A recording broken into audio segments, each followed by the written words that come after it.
नौबत हम लोग जीएसटी में कौन सा चैप्टर पढ़ रहे बोलो तो हम लोग वैल्यूएशन।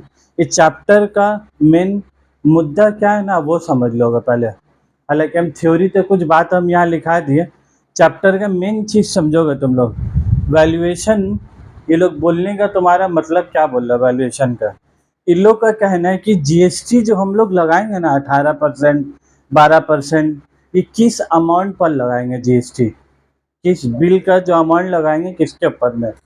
तो नॉर्मली बहुत सारे सिनेरियो होता है, जैसे कि ये है तुम्हारा, ये कौन है बोलो अब, ये सेलर हो गया और ये कौन हो गया तुम्हारा बायर।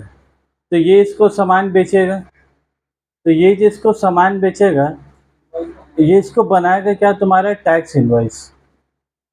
हम कोशिश कर रहे हैं थोड़ा प्रैक्टिकल तरीका से समझाने के लिए, नहीं तो नहीं फिर तुम लोग का थ्योरी थ्योरी लगेगा तो है क्या।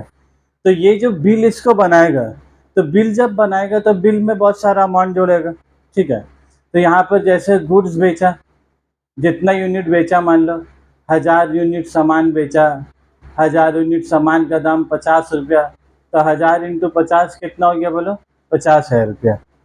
फिर ये बंदा इसको क्या बोला, ये बोला कि ठीक है आपको सामान मेरा फैक्ट्री तक पहुँचा के देने होगा।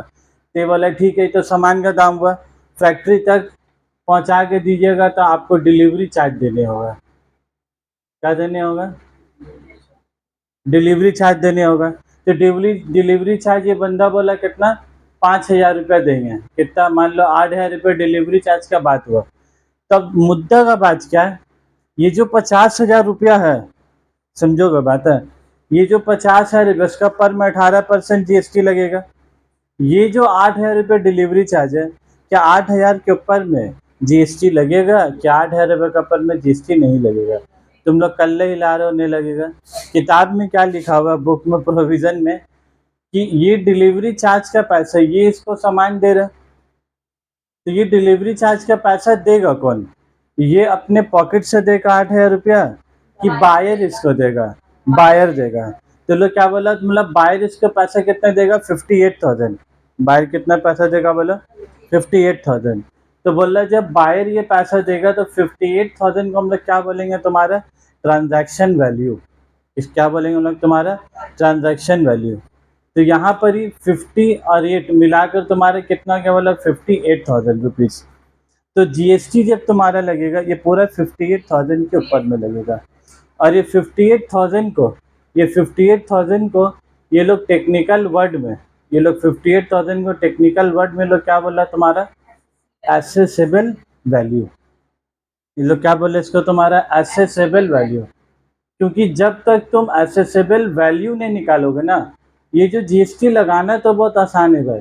सीजीएसटी लगाएंगे 9% और एसजीएसटी लगाएंगे 9%।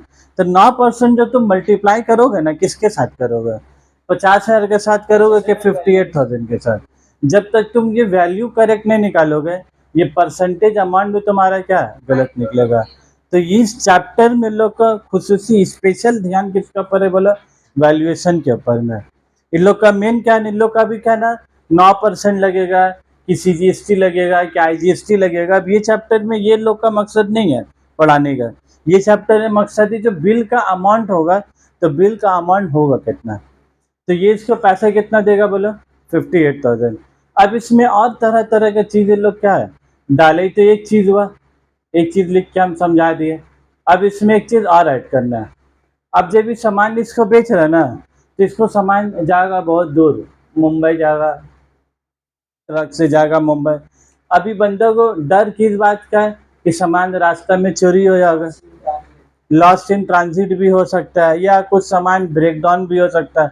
जैसे यहाँ से डालेगा एकदम मेटाडोर में, ट्रक में सामान एकदम मुंबई का फैक्ट्री में वैसे ही पहुँचेगा, ऐसा ज़रूरी है क्या, कुछ न कुछ सामान डिफेक्ट भी क्या हो सकता है।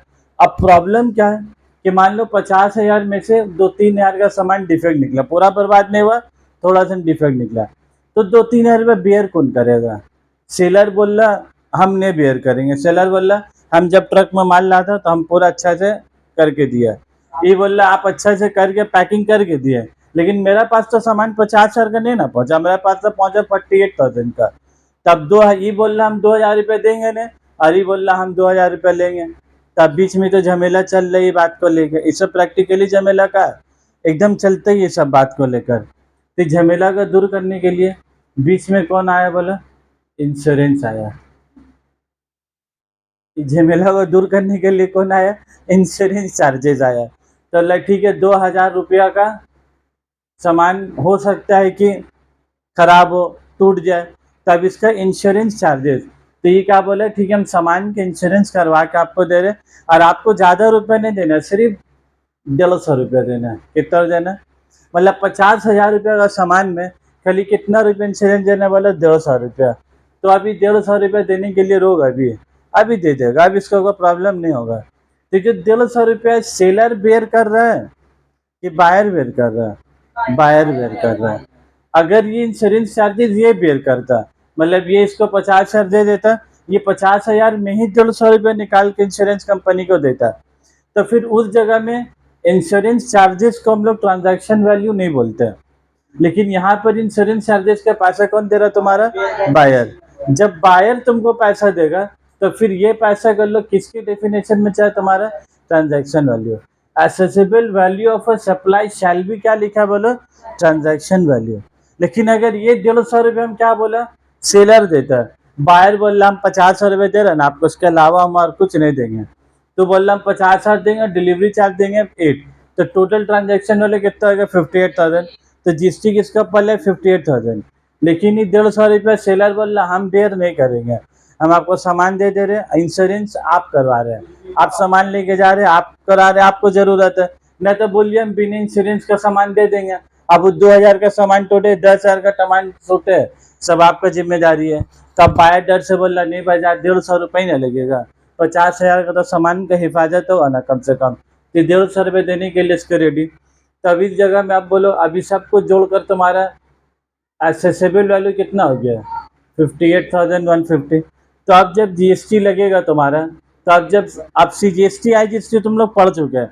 अगर state to within the state हुआ तो CGST GST, outside the state हुआ तो आईजीएसटी। तो हम लोग का जैसा भी एग्जाम्पल में आउटसाइड द स्टेट चल रहा है तो कितना लगेगा बोला? 58,000। तो मसला ये मल्टीप्लाई करना ही चैप्टर है, मसला नहीं है। ये अमाउंट किसके ऊपर में मल्टीप्लाई करोगे वो मसला है। कैलकुलेटर में 18 है। अब इंश्योरेंस के ऊपर भी क्या लगेगा? जीएसटी। मतलब ये पैसा बियर कौन कर रहा तुम्हारा? और इन लोग के हिसाब से क्या बोलो? इसको हम लोग क्या बोलेंगे? तुम्हारा एसेसिबल वैल्यू। तो accessible value of a supply कौन वैल्यू बोल रहा है? Shall be the transaction value which is the price actually paid. मतलब जो पैसा ये हकीकत में देगा, या जो पैसा दिया नहीं है देगा, विच इज एक्चुअली पेड और पेबल। मान लो 58,000 में वो अभी दिए 40,000 रुपया, बाकी का भी 18,000 रुपये उसका देना का बाकी है। लेकिन जीएसटी जो लगे 18%, 40,000 के ऊपर जीएसटी लगेगा 58,000 के ऊपर में, क्योंकि यहाँ लिख दिया विच इज एक्चुअली पेड और पेबल। जो पैसा दिया या जो पैसा देना बाकी है for the set supply of goods और सर्विसेज और बोथ। मतलब गुड्स का भी पैसा और ये सर्विस दे रहा तो क्या? सर्विस का पैसा, या तो सिर्फ गुड्स का पैसा, या तो सिर्फ सर्विस का पैसा, या तो दोनों का पैसा। ठीक है, ये 2 लाइन समझ में आ गया। 3 लाइन जो काली का वो तोड़ तोड़ कर समझाए। ठीक है, दिमाग में क्लियर हो गया। जिसका देकर हमको भी रात में कहा कल बहुत पढ़ने हुआ था, कहेगी दिमाग में मेरा ही नहीं क्लियर होगा तो हम तुम लोग का क्लियर कराएंगे आके हम आज। इसीलिए कल रात में जब पढ़ रहे थे तो कहा बोली इतना काहे पढ़ रहे? हम बोला कल मेरा 2 बजे एग्जाम है कल। हाँ, कल रात में मैं बात बोला घर में कि कल मेरा 2 बजे परीक्षा है, कल जाके हमको कोचिंग में एग्जाम देना है। क्योंकि तुम लोग का पढ़ाना 2 बजे का मतलब क्या हो? मेरा इम्तिहान का क्या बराबरी है। तुम लोग का काम, तुम लोग पढ़ाने का काम उससे पहले है, मेरा पढ़ाने के बाद अब तुम लोग का काम क्या है?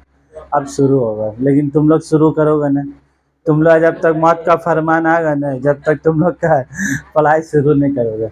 ये हो गया बात। अब इसमें बहुत सारा बात है, ये हम लिख दिया। अब इसमें और भी अभी लोग क्या बोला है? Mention the components, mention the, ये क्वेश्चन हम लाल पेन से लिखा भाई, हैशटैग आदि क्वेश्चन है क्या? ये जो कंपोनेंट वाले ये तो हल्का फुल्का क्वेश्चन है, ये बहुत ज़्यादा है, मेरे हिसाब से 2 मार्क्स में आएगा।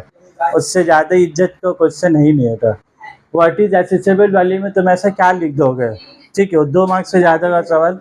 हाँ, ये वाला जो है, mention the components that are include in the value of supply of goods. मतलब ये जो सप्लाई ऑफ गुड्स हम लोग करते हैं, इसमें क्या क्या पैसा हम लोग इसमें जोड़ते हैं, क्या सामान ही खाली पैसा नहीं होता। अभी जैसे अभी हमने जो हॉल बुक किया, तो क्या खाली हॉल का पैसा लगा? कि हॉल के अलावा बहुत सारा चीज़ का पैसा लगा। चेयर में बोली एक तो हम लोग पर्दा लगा देंगे, मतलब कपड़ा चेयर कवर, उसका पैसा अलग से। खाने का टेबल तो थोड़ा गंदा था, तो हम बोले उसका पर टेबल क्लॉथ बिछा देने बोली, उसका पैसा। समझ रहे बात? तो हाँ, बाहर एक तो हेलोजिन उसका जगह तो झमेला भी हुआ था।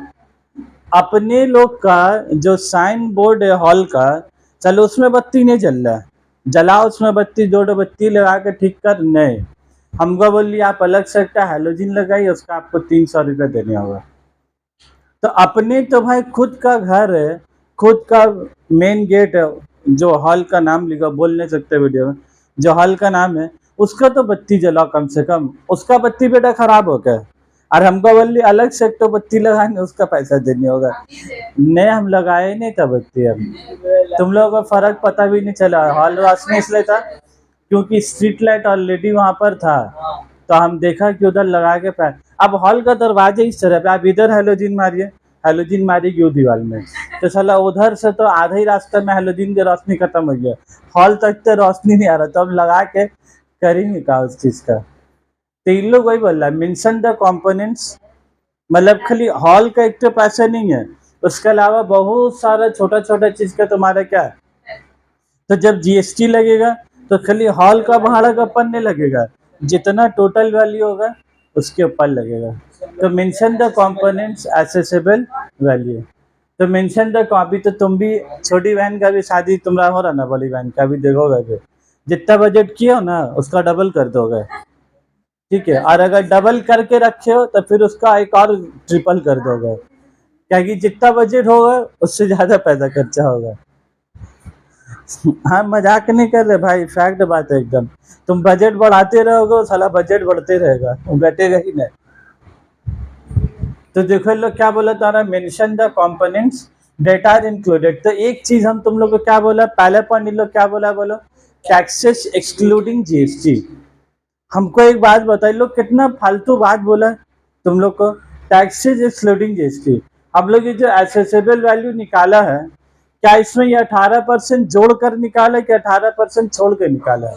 छोड़ के निकाला है। उसी चीज को लोग क्या बोला, टैक्सेस एक्सक्लूडिंग जीएसटी। हमको एक बात बता, हम लोग 18% निकालना है, तो पहले हम 58,000 का 18% करेंगे, उसके बाद जो वैल्यू आएगा फिर उसका ऊपर फिर हम लोग जीएसटी निकालेंगे 18%। ये एक बार हो चुका है। तो ये जो जीएसटी हम लोग निकालेंगे, ये जो पैसा, ये कौन सा पैसा है, जीएसटी ऐड करके कि जीएसटी छोड़ करके? तो वही लोग बोल रहे हैं कि जो हम लोग कंपोनेंट लेंगे ना, इतना सारा कंपोनेंट लेंगे, उसमें हम लोग जीएसटी को शामिल नहीं करेंगे। हम लोग क्या लिखा बोलो, टैक्सेस एक्सक्लूडिंग जीएसटी। इंक्लूडिंग लिखा है कि एक्सक्लूडिंग लिखा है? एक्सक्लूडिंग लिखा है। लेकिन ये लाइन का अपना इंपॉर्टेंस है, खाली लोग जीएसटी को एक्सक्लूड किया, खाली लोग किसको एक्सक्लूड क्या बोले, जीएसटी को एक्सक्लूड किया। इसके अलावा बहुत तरह का टैक्स होता है, इंटरटेनमेंट टैक्स, ठीक है, बहुत तरह का म्युनिसिपल टैक्स। तो लोग क्या ये सब पैसे के ऊपर जीएसटी लगाएगा कि नहीं लगाएगा? अगर सामान बेचने में वो सब का भी पैसा अगर जोड़ेगा, तो वो भी पैसा पहले टैक्स का जोड़ेगा, उसके बाद जीएसटी तुम्हारा क्या है तब लगेगा। मतलब इन लोग सिर्फ किसको छोड़ने बोल रहे, बोल रहे थे एक्सक्लूडिंग जीएसटी को। ये बुक में तुम लोग को एग्जाम्पल भी है, जो बुक में ना बहुत अच्छा था, 5 एग्जाम्पल दिया हुआ है, रख लो इधर रख देते बाबू। जो एसेसिबल वैल्यू में जाओ तुम लोग पहले, जो पेज नंबर 2 है ना, देखो ये वाला, ठीक है, उसका एग्जाम्पल भी हम तुम लोग को करवा दे रहे हैं। यहाँ पर देखो लोग क्या बोला है, taxes excluding GST, any taxes, duties, cess, fees and charge. देख लो क्या बोला है, कोई तरह का टैक्स हो, ड्यूटीज हो, सेस हो, फीस हो, charge levied under any law. किसकी बात कर रहा है, बोला levied under any law for the time being in force other than GST, other than GST and compensation cess. खाली जीएसटी और कॉम्पेंसेशन चेस को छोड़कर कोई और तरह का टैक्स है तो वो तुम्हारा एसेसेबल वैल्यू में शामिल इंक्लूड होगा। ठीक है, तो क्या क्या इन लोग बोला देगा, तो एग्जाम्पल के तौर में municipal tax, entertainment tax shall be included in value, value में इसको इंक्लूड करेंगे, excluding CGST, SGST, IGST, UTGST and compensation cess. तो ये बोलने वाला क्या था, कोई बात ही नहीं था, ये बोलने वाला, ये बोलने वाला कोई बात ही नहीं था कि हम लोग इसको छोड़कर उसके अलावा और भी कोई टैक्स होगा उसको यहाँ पर ही क्या ऐड करें। और नीचे देखो ना एग्जाम्पल कितना अच्छा इन लोग दिया बुक में, एकदम सजा के एग्जाम्पल दिया, बहुत अच्छा था। बोला रेंटिंग ऑफ इमूवेबल प्रॉपर्टी, ठीक है, amount charge is summation of basic price, municipal tax and GST। Amount जो चार्ज हो रहा है कैसे, बेसिक प्राइस घर का किराया, बाड़ी वाली बोली म्यूनिसिपल टैक्स भी आपको ही देना है और GST का भी पैसा है। तो टैक्सेबल वैल्यू तुम कैसे निकालोगे, बेसिक प्राइस का पकड़कर म्यूनिसिपल टैक्स GST को ऐड करेंगे, मतलब लैंडलॉर्ड से एक गलती क्या हो रहा है, वो GST का भी पैसा जोड़ दे रहा है, GST का पैसा तो जोड़ाएगा नहीं, तो हम लोग क्या क्या जोड़ेंगे, मतलब basic price plus municipal tax. ठीक है बात एकदम, बहुत अच्छा एग्जाम, पाँच चारों एग्जाम्पल अच्छा है। फिर बोल रहा है इंटरटेनमेंट सर्विस, तुम कौन सा सर्विस दे रहे वाला, इंटरटेनमेंट, जैसे कपिल शर्मा शो, ये सब बोल लो क्या कर रहा, बोलो इंटरटेनमेंट ही ना करवा रहा। तो amount charges summation of basic price comma entertainment tax and GST। तो यहाँ पर टैक्सेबल वैल्यू तुम्हारा क्या आएगा, basic price plus entertainment tax. तुमको एक बात बताओ, इंटरटेनमेंट टैक्स तो टैक्स हो रहा है, क्या टैक्स का पैसा इधर ऐड होगा कि नहीं होगा, इंटरटेनमेंट टैक्स का पैसा ऐड होगा, सिर्फ कौन सा ऐड नहीं होगा, बस सिर्फ GST का पैसा को छोड़कर। और लॉजिकल भी है, GST तो निकालना मल्टीप्लाई करेंगे तो GST तो छोड़ के ना करेंगे, GST के पैसे को क्यों हम लोग ऐड करेंगे, जब इधर ऐड करेंगे तो GST का पैसा को ऐड करेंगे कि नहीं, GST को छोड़कर मान लो इंटरटेनमेंट का पैसा जो भी कपिल शर्मा लेगा, फिर इंटरटेनमेंट टैक्स, वो दोनों को जोड़कर जो आएगा वो तुम्हारा जाएगा एसेसेबल वैल्यू, फिर उस एसेसेबल वैल्यू के ऊपर तुम क्या चार्ज करोगे, GST। ठीक है बस, उसके बाद देख लो पॉइंट नंबर 3 क्या बोला, supplying tobacco and tobacco product amount charges summation of basic price excise duty and GST। जिसमें तुम्हारा क्या होगा बोला, बेसिक प्राइस लोगे और क्या लोगे तुम, एक्साइज ड्यूटी, GST का पैसा ऐड होगा, GST का पैसा ऐड नहीं होगा।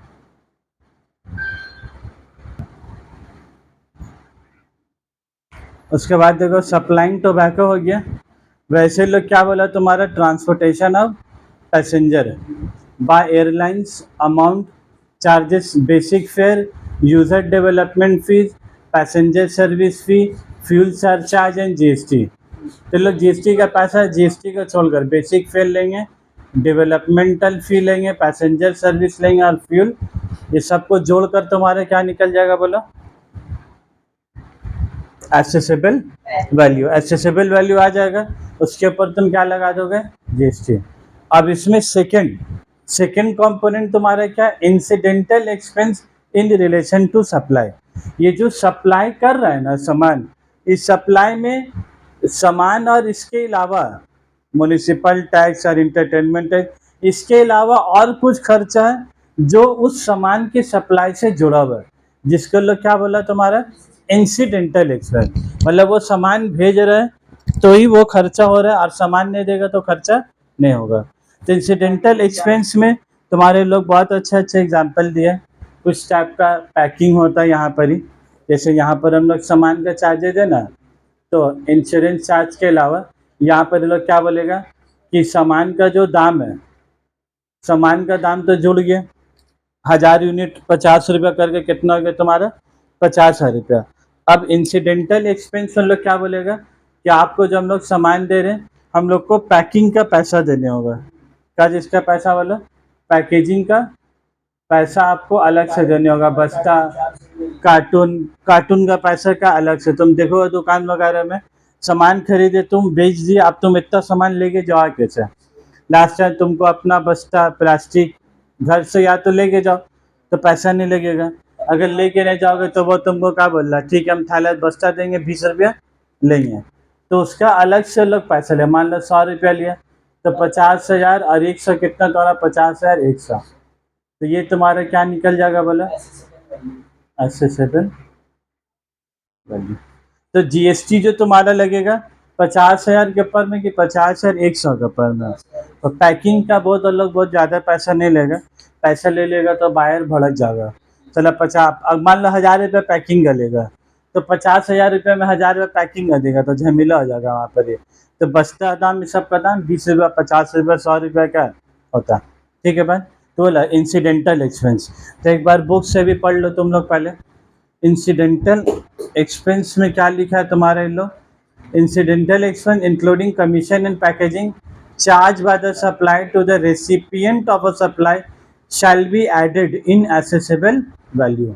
अभी लोग कुछ एग्जांपल के तौर में लिख दिया, देखो हम नीचे में रेड पेन से 1 2 3 4 करके, delivery charge, insurance in transit, installation charge which are incidental to supply shall also be added. तो लोग किसका किसका पैसा का बात करा बोलो, डिलीवरी चार्ज का पैसा, इंश्योरेंस इन ट्रांजिट जो बात अभी हम लिखे नहीं थे, सामान जाएगा तो इंश्योरेंस का पैसा, वही सब इन लोग बात बोल रहे। उसके बाद अब आ जाओ point number 3, obligation of supplier borne by recipient. ये लाइन इंपॉर्टेंट है, obligation of supplier, obligation of supplier और बोर्न बाय रेसिपिएंट। मतलब जिम्मेदारी किसका है पैसा देने का, सप्लायर सेलर का, लेकिन पैसा बोर मतलब हकीकत में पॉकेट से दे कौन दे, मतलब वो पैसा देने का जिम्मेदारी है एहतसाम को, तो देगा कौन, एहतसाम। तो ऑब्लिगेशन है एहतसाम का, लेकिन पैसा कौन देगा, साबिर सरकार के हम खरीद रहे। इसमें कुछ टाइप का एग्जाम्पल इन लोग जो किताब में लिखा हुआ, इन लोग बोला एग्जाम्पल में, हम जो मेरा जो मुलाकात एहतसाम से हुआ ना, मेरा डायरेक्ट मुलाकात एहतसाम से नहीं हुआ, मेरा पहले मुलाकात हुआ कोई एजेंट से हुआ। ठीक है, हम बोला भाई हमको ऐसा ऐसा माल चाहिए, कोई आदमी है तो आपका हमको बताइए, तो वो एजेंट हमको इस सेलर का नंबर क्या हुआ दिया, तो हमको नंबर पता किससे चला, एजेंसी से पता चला एक तो। ठीक है, जिससे हमको सामान खरीदना है।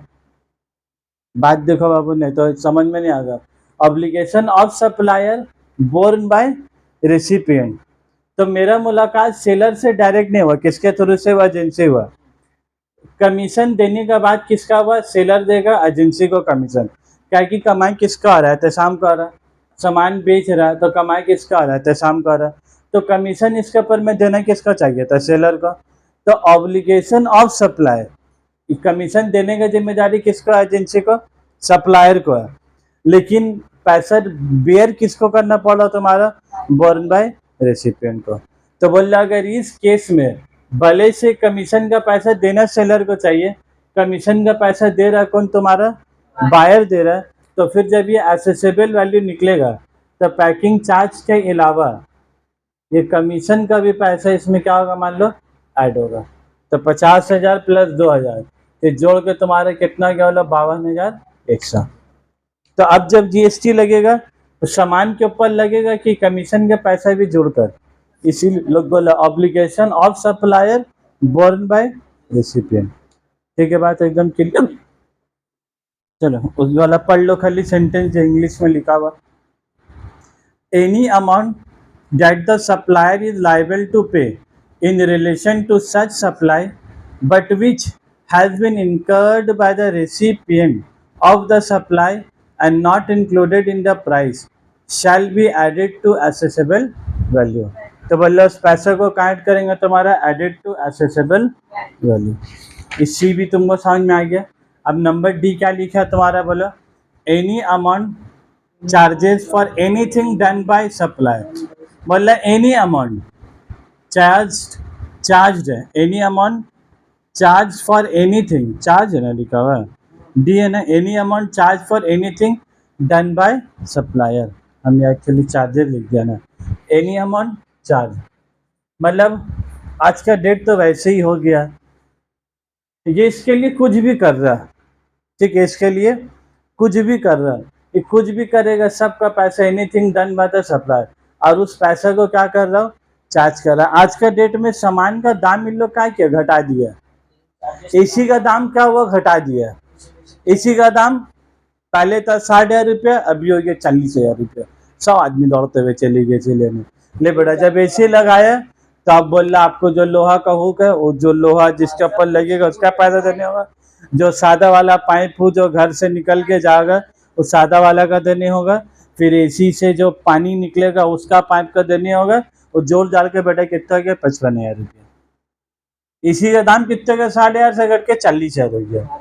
लेकिन वो मार्केटिंग स्ट्रेटेजी हुआ, तो लोग क्या बोल रहे हैं कि anything any amount charge for anything done by the supplier. Supplier कुछ भी तुम्हें लेकर दो, सब पैसा किससे लेगा तुम्हारा, तुमसे लेगा।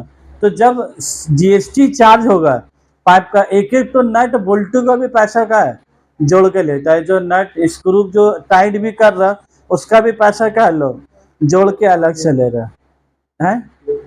हाँ टेप मारने का भी पैसा और जो टेप भी मारेगा वो भी जो एक तो टेप निकालेगा उसका भी पैसा का अलग से लेगा।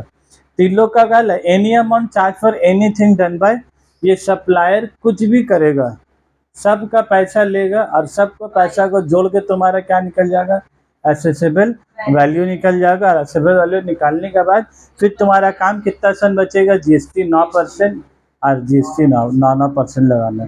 तब बोला 9% लगाने बड़ा बात तो उतना देर से पढ़ रहे, सिर्फ पहले एसेसेबल वैल्यू निकालना बड़ा बात है।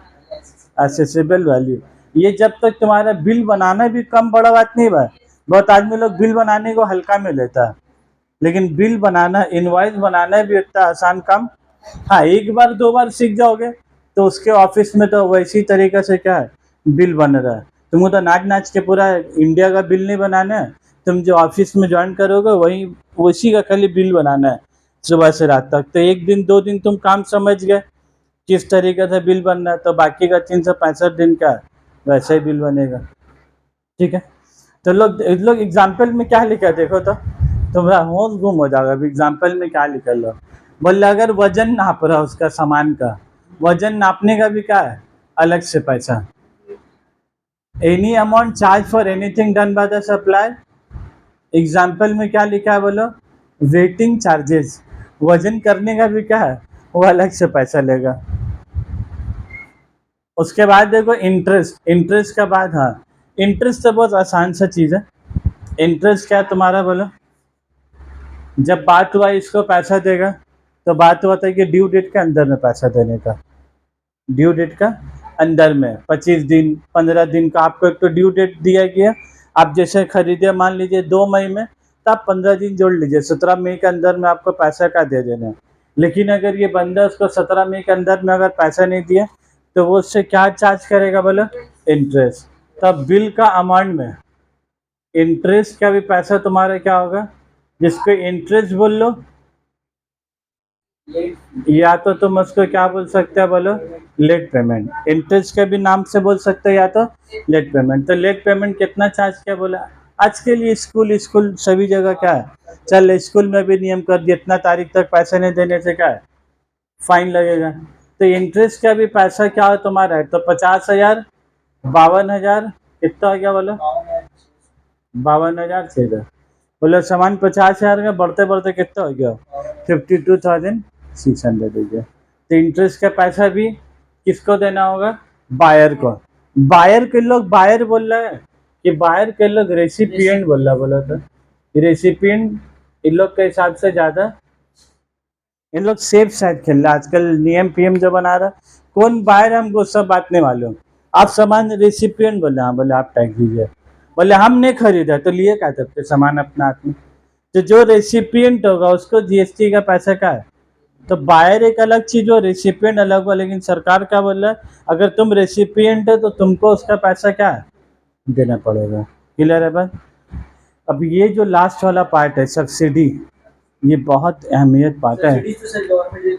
अब इसमें वैसी का ही बात है, ये लोग एग्जाम में जब बोला ना तुम लोग को 10 मार्क्स का सवाल आएगा, तो लोग ना सब्सिडी में घुमा रहे तुमका, बहुत खराब रकम सब्सिडी में क्या है। अब मेरा बात समझोगे ठीक है, कितना बार आजकल प्लांट एंड मशीनरी वगैरह खरीदने के लिए, प्लांट एंड मशीनरी का दाम तुम्हारा कितना मान लो 10 लाख रुपया, ठीक है, प्लांट एंड मशीनरी का दाम कितना 10 लाख। और तुम हो गरीब, तुम्हारे पास पैसा नहीं है 10 लाख रुपया लाने का, तो अरे हाँ भाई, सब्सिडी का तो मतलब अमीर आदमी होंगे तो क्या सब्सिडी लेंगे सरकार से, तो फिर सब्सिडी की ज़रूरत नहीं है। तो तुम गरीब आदमी हो, या तो सरकार खुद कभी उस एक एक जगह को डेवलप करने के लिए सरकार खुद बहुत तरह का सब्सिडी देता है। तो यहाँ पर सरकार सब्सिडी दे रहा तुमको, सेंट्रल गवर्नमेंट, ठीक है। सेंट्रल गवर्नमेंट जब सब्सिडी दिया तो स्टेट गवर्नमेंट बोला हम काहे को पीछे रहेंगे, तो 2 लाख रुपया सेंट्रल गवर्नमेंट तुमको सब्सिडी दिया और 1 लाख रुपया तुमको कौन सब्सिडी दिया, बोले स्टेट गवर्नमेंट। तो तुम्हारे पास से सामान कितना रुपये का जा रहा है, बोले 7 लाख रुपये का। सामान कितना रुपये जा रहा है, बोलो। तो जब जीएसटी बनेगा ना इसका, तो जब जीएसटी बनेगा 18%, तो 10 लाख तो सामान के दाम है, तो 10 लाख के ऊपर में 18% चार्ज होगा कि गवर्नमेंट सब्सिडी लगाने के बाद जो 7 लाख रुपया आ रहा है उसके ऊपर होगा। सामान का दाम कितना है, बोलो 10 लाख रुपया। सेंट्रल गवर्नमेंट तुमको सब्सिडी क्यों दिया, बोलो तो ताकि तुम्हारे पास अगर 10 लाख रुपया नहीं भी है तो तुम उस प्लांट एंड मशीनरी को खरीद लो, और खरीदने के बाद तुम अपना प्रोडक्शन, अपना फैक्ट्री क्या चलाओ। तो 7 लाख रुपया 6 लाख है तो तुम अपना फैक्ट्री क्या चला सकते हो। वही सब वजह से सरकार ये लोग क्या देता है, तुम्हारा सब्सिडी। ये तो होगी अच्छा बात है। अब सब्सिडी कम, फिर पैसा लेगा। गैस सिलेंडर का जो सब्सिडी मिल रहा है फिर वो तो पैसा देने हो रहा तुमको। सब्सिडी मतलब क्या हुआ, जब फिर पैसा देने ही होगा, ठीक है। बोलिए यार तो तुम किताब कलम में पढ़ लियो, तुमको क्या लग रहा है 3 लाख रुपए मिले मतलब पैसे देंगे, नहीं होगा, ठीक है। वो तो नियम में ही था इनकम टैक्स का। तो अब मेरा बात सुनोगे, ये जो 18% जीएसटी लगाएंगे किसके ऊपर, 10 लाख के ऊपर कि 7 लाख के ऊपर में? 7 लाख के ऊपर में लगाएंगे। 10 लाख के ऊपर में नहीं, किसके ऊपर लगेगा बोला, 7 लाख। ये तो तुम लोग सही जवाब दे दिए। अब इसमें गलत जवाब क्या है तुम लोग का, ये हो गया, ये तो सब्सिडी ये हो गया, ये तुम लोग सही जवाब ही दिया, अभी तरफ तो गलत नहीं हुआ। सेंट्रल गवर्नमेंट को सब्सिडी देगा तो वो कॉस्ट से रिड्यूस भी हो जाएगा और एसेसिबल वैल्यू तुम्हारा ये माना जाएगा। अब मान लो कोई सब्सिडी तुमको लोकल अथॉरिटी दे रहा है, ठीक है। लोकल अथॉरिटी मतलब मान लो कोई कच्चा बागान कमेटी है, वो बोल रहा है कि आप मेरे यहाँ मोहल्ला कमेटी है, ये सब जितना टाइप का सोसाइटी वगैरह, अब ये लोग तुमको चाह रहा, वो लोग भी तो चाहता है ना कि मेरा मोहल्ला में कोई अच्छा चीज़ क्या है खुले, ताकि मोहल्ला का भी क्या है तरक्की होगा। तो अगल बगल का जितना क्लब हो गया, अब बंगाली का बात करो तो क्या संघ बोला जाता है, SN जी, चलो जितना क्लब का नाम देखोगा संघा बोल कर क्या लिखा है। तो ये सब क्लब उलब भी तुमको क्या है, सब तुमको बोल रहा आप आइए हम आपको क्या है, ये लोग सब चंदा इकट्ठा करके इसको सब्सिडी दिया है। बोले 7 लाख का बदली में हम लोग आपको इकट्ठा करके दे रहे हैं 2 लाख रुपया। तो अब सामान कितना रुपये इसको देने पड़ रहा, बोले 2 लाख। तो जीएसटी जो लगेगा तुम्हारा तो जीएसटी जो लगेगा 18%, अब तो तुमको सामान का पैसा कितना देने आ रहा, 5 लाख, लेकिन जीएसटी जो चार्ज होगा किसके ऊपर बोले तो 7 लाख के ऊपर में। ये जो सब्सिडी देगा इससे तुम्हारा सामान का दाम घट गया, तुम्हारे पास से जा रहा जरूर 5 लाख रुपए, जा रहा 7 लाख रुपए नहीं है, जा रहा कितना बोलो, जरूर 5 लाख रुपए। लेकिन सरकार जो एसेसिबल वैल्यू निकालेगा ना तुम्हारा, एसेसिबल वैल्यू क्या मानेगा तुम्हारा, खाली अपने ही सब्सिडी को माने, बाकी कहीं का भी सब्सिडी होगा उसका माइनस नहीं करेगा। क्लियर है बात। ये सब्सिडी में लोग बहुत खराब रकम घुमाया है। ये सब्सिडी वाला का जो हमेशा लिख के अलग से समझाया ना, इसके ऊपर क्वेश्चन भी अलग हेवी रकम घुमाया है लोग, ठीक है। अब पढ़ लो सब्सिडी वाला बात क्या लिखा है। अब सब्सिडी में क्या लिखा है, subsidy is directly link to the price, क्या लिखा बोलो, directly link to the price, excluding subsidies provided by the central government and state government shall be added to assessable value. खाली बोल रहा है सेंट्रल गवर्नमेंट और स्टेट गवर्नमेंट को छोड़कर, इसीलिए हम यहाँ पर मजाक में बोल, सेंट्रल गवर्नमेंट पैसा दे रहा तो स्टेट गवर्नमेंट बोल रहा हम क्यों पीछे हटे, हम वो भी गरम खाएंगे, वो भी कुछ सब्सिडी दिए, तो तुमको दोनों पैसा लेस करने का मिलेगा। ये जो चार्ट बना हुआ है इसको अच्छा से पढ़ लोगे। Subsidy directly link to supply. Government अगर देगा तो क्या लिखा है, नॉट टू इंक्लूड, गवर्नमेंट का पैसा को इंक्लूड। अगर कोई और देगा अदर तो क्या क्या तुम्हारा इंक्लूड। और अगर नॉट लिंक टू सप्लाई, कोई ऐसा सब्सिडी जो सप्लाई से रिलेटेड है ही नहीं है, तो फिर कोई भी दे तुम क्या लिखोगे, बोले इसमें नॉट टू इंक्लूड। अब इन लोग एग्जाम्पल यही के बाद से तुम्हारा फिर इन लोग नोट में भी लिखा अगला पेज में, subsidy given by local authority shall be added to assessable value. Shall be added to assessable value का मतलब क्या आगे बोला था, ये जो आया तुम्हारा 5 लाख रुपया, ये लोकल अथॉरिटी का पैसा माइनस करके आया, तो हम जो जीएसटी लगाएंगे किसके ऊपर लगाएंगे, 7 लाख के ऊपर में। मतलब तुमको ये जो माइनस हो क्या है ना, ये पैसा को तुमको क्या करना होगा बोलो, एडेड बैक। इस पैसे को क्या करेंगे तो हम लोग बोलो, तो 5 और 2 कितना हो गया तुम्हारा 7 लाख। 5 और 2 कितना हो गया बोलो। तो हम तो यहाँ पर ऐसे एरो देके बनाया था ना, जब तुम कॉपी कलम में बनाओगे तो ये लोग तुमको 5 लाख दे देगा, और लोग क्या बोलेगा 5 लाख में 2 लाख रुपया लोकल अथॉरिटी का सब्सिडी इंक्लूड है, तो तुम इसके इंक्लूड करोगे कि नॉट इंक्लूड करोगे। नॉट, तो नॉट मतलब क्या हो गया, ये जो माइनस करके लोग रखा है तुमको उसको क्या करना है बोलो, प्लस करना है। बस वही ये लोग नोट में लिखा है, वही ये लोग क्या लिखा है तुम्हारा, वो नोट में वही चीज लिखा है, subsidy given by local authority shall be added to assessable value. क्या लिखा बोलो, जब एसेसेबल वैल्यू निकालेंगे, जब एसेसेबल वैल्यू निकालेंगे तो लोकल अथॉरिटी का पैसा जो लोग माइनस करके रखा है उसको हम लोग क्या कर देंगे बोलो, एडेड बैक। समझ में आ रहा बात, कितना बारीकी इसमें। और ये तुमको घुमाएगा हेवी रकम, हम पहले से तुम लोग का बोल रहे। अभी एक तो एडेड बैक बोल के आया तो हम कंसेप्ट समझा दिया। मान लो अगर ये लोग बोले कि सेंट्रल गवर्नमेंट का पैसा इंक्लूड है 3 लाख रुपया, सेंट्रल गवर्नमेंट का कितना सब्सिडी इंक्लूड है बोलो 3 लाख रुपया, और लोकल अथॉरिटी का कितना इंक्लूड है 2 लाख रुपया। तो जब तुम 5 लाख रुपया जब तुम ऐड करोगे तो तुम ये 3 लाख रुपए को भी ऐड करोगे, सिर्फ 2 लाख रुपए को ऐड करोगे, सिर्फ 2 लाख को। क्यों 3 लाख को ऐड नहीं करोगे, वो लोग माइनस करके रखा है, वो लोग माइनस करके रखा है, तो लोग सही माइनस किया कि गलत माइनस किया, सही किया। तो फिर ये माइनस को फिर और प्लस करने की जरूरत नहीं है। एडेड बाय किसको करेंगे, जो गलती माइनस हुआ है फिर उसी को क्या करेंगे तुम्हारा माइनस करेंगे, मतलब जो गलती से माइनस करके रखो से क्या तुम्हारा एडेड बैक करेंगे उसका। तो ये बात को बहुत बारीकी सीखा है, ध्यान से देखो कि एक बात हुआ। दूसरा बात, क्वेश्चन में लोग क्या बारीकी किया, लोग तुमको सामान का दाम 10 लाख दे दिया, सामान का दाम कितना दे दिया 10 लाख। अब क्वेश्चन में बोला सेंट्रल गवर्नमेंट का सब्सिडी 2 लाख, स्टेट गवर्नमेंट का सब्सिडी 1 लाख, लोकल अथॉरिटी का सब्सिडी 2 लाख। अब तुमको बोला फाइंड द एसेसेबल वैल्यू, तो ये 10 लाख तुमको दे दिया, तुमको बोला एसेसेबल वैल्यू निकालना है, तो तुम अब किसको माइनस करोगे, सेंट्रल गवर्नमेंट वाला सब्सिडी को माइनस करोगे, स्टेट वालों को माइनस करोगे, लोकल अथॉरिटी को माइनस करेंगे, प्लस करेंगे नहीं। प्लस कब करेंगे, जब उसको माइनस करेंगे तब ना प्लस करेंगे। तो जब माइनस ही नहीं किया तो हम लोग प्लस करने की भी जरूरत नहीं है। तो ये लोग जैसा भी सवाल या तो लोग 10 लाख से सवाल देगा तो फिर ये दो चीज को माइनस, ये सेंट्रल एसेट को क्या माइनस करना। अगर तुमसे सवाल में ऑलरेडी 5 लाख दे और बोले ये ऑलरेडी काम किया हुआ है, तो फिर तुमको फिर ये दोनों को ऐड नहीं करना, फिर सिर्फ किसको ऐड करोगे तुम, ये वाला। तो क्लियर है बात।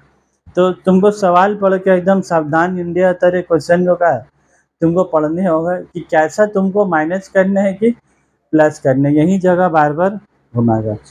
ठीक है, तो इसी के साथ देख रहे हो 40 मिनट का वीडियो हो गया था। तो ये तुम लोग का वैल्यूएशन चैप्टर का थ्योरी पार्ट तुम लोग का क्या हुआ, खत्म हुआ। अब इसमें कुछ एक तो नॉर्मल सा क्वेश्चन है, ठीक है, एक ये वाला क्वेश्चन इलस्ट्रेशन 1, कौन से पैसे को इंक्लूड करना है, कौन से पैसे को नहीं करना है। तो ये वीडियो ना हम अलग से बना दे रहे, ठीक है, वीडियो बड़ा हो जा रहा है, ठीक है।